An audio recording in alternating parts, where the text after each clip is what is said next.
November 15, Huwebes, magandang umaga po. Itinanggi ni Pagadian City Mayor Samuel Co na may pondo ng lokal na pamahalaan na nagamit sa pag-invest sa Aman Futures Group. Umabot na sa 10,000 na biktima ng scam ng kumpanya. Bumuna ng task force ang Department of Justice para tutukan ang investigasyon sa investment scam. May news to go si Lia Manyalak del Castillo.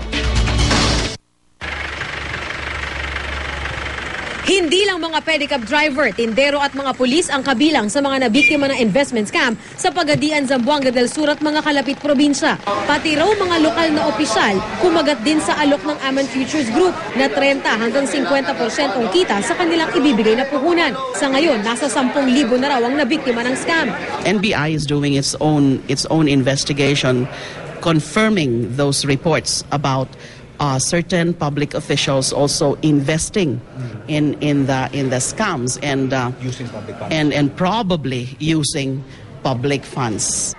Kaya naman 10 hanggang 12 piskal ang inilagay sa binuong task force ng Department of Justice para tumutok sa investigasyon. Sila na rin ang tatayong abogado kapag naisampa sa korte ang reklamo na posibleng syndicated estafa raw. Itinanggi naman ni Pagadian Mayor Samuel Co na may ginamit na pondo ng lokal na pamahalaan bilang puhunan sa Aman Futures Group. Kasama raw siya sa mga nabiktima dahil namuhunan siya ng 5 milyong piso. Ayon pa sa alkalde, handa raw siyang humarap sa anumang investigasyon kaugnay sa scam. Sakay. Sakay. Ganun dito eh. Kasi you cannot keep on lining up.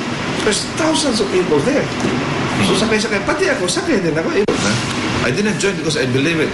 Maliban sa iniwang YouTube video, hindi pa rin makagilap ang may-ari ng Aman Futures Group na nangakong ibabalik ang kapital ng mga investor bagamat matatagalan. I understand the situation of all the investors. Please forgive me for the late action since I want to prioritize my safety first before finding solution to the problem. Pinapacheck ko kung sino-sino ang mga nandito pa nagtatago at sino-sino yung may indications na nakalabas na. Kung nakalabas na, I'm checking anong countries yon para we can immediately invoke yung mga existing bilateral agreements like MLAT. And then remember, if they're just within ASEAN, we have an ASEAN MLAT and magpapatulong tayo. Posible ring maharap sa mga reklamong kriminal ang Aman Futures Group dahil sa mga paglabag sa Security Regulations Code. Meron pong kaukulan rin na yan, criminal sanctions or penalties na ipapataw po yan dun sa violators. Ito pong action din po ng SEC, this is without prejudice o hindi po mapipigilan din po ang mga private individuals kung nagkakaroon po ng mga biktima yan. Lia Manyalak del Castillo, GMA News.